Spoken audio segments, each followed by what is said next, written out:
राधे राधे मंडळी, last vlog मध्ये आपण होतो अयोध्या नगरीमध्ये आणि आता आपण जाणार आहे द्वारका नगरी. टोटल 32 तासाचा प्रवास करून आपण पोहोचणार आहे समुद्राच्या किनारी वसलेली श्रीकृष्णाची भव्य नगरी द्वारकामध्ये. इथल्या प्रत्येक वाऱ्यात भक्तीचा सुगंध आहे आणि प्रत्येक लहरीमध्ये श्रीकृष्ण. यहाँ आपको देखने मिलेगा अरबी समुद्रावर गोमती नदी का एक अद्भुत संगम. सर्वात पहिल्यांदा आम्ही गेलो श्री द्वारकाधीश मंदिराच्या दर्शन. मंदिराच्या प्रत्येक भिंतीमध्ये एक वेगळाच इतिहास है. इस मंदिर का इतिहास भी बहुत पुराना है. ऐसा बोला जाता है कि श्री कृष्ण के पोते वज्रनाभ ने ये मंदिर बनाया था.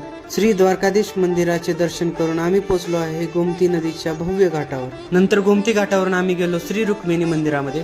हे मंदिर श्री द्वारकाधीश मंदिरापासून फक्त 4 किलोमीटर. तुम्ही बघितले असेल की तुम्हाला प्रसाद म्हणून प्रत्येक मंदिरामध्ये लाडू पेढे वगैरे दिले जातात, पण ह्या मंदिरामध्ये तुम्हाला पाण्याचा प्रसाद दिला जातो. पार्ट 1 साठी एवढेच. पुढच्या पार्ट साठी फॉलो, लाईक, शेअर आणि सबस्क्राईब करा.